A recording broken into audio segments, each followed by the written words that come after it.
In this video, I'm going to show you how to install carpet tile on concrete. Get yourself some of this Bal F41 carpet tile tackifier. All you need to do is roll out your tackifier.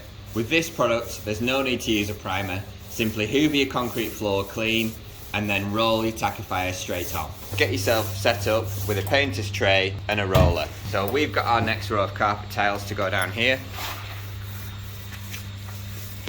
Our new carpet tiles are going to sit there, and we've drawn a line along the back edge of our tile so we know how far to go when we roll out our carpet tile tackifier. So you can see it's a nice white colour now. As we roll this onto our concrete floor, there's no need to use a primer with this. Just make sure that your concrete floor is smooth and you've hoovered it over so it's dust free. If your concrete floor is really uneven and rough, you might need to go over the top with some self-leveling compound. But as you can see, our concrete's nice and smooth and we've hoovered it dry.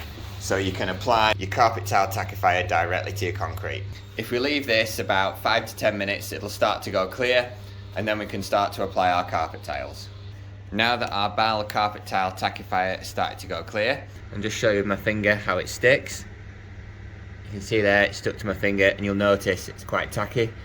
And that tackiness is more than enough to secure your carpet tiles in place. So we're now going to go ahead and complete this next row.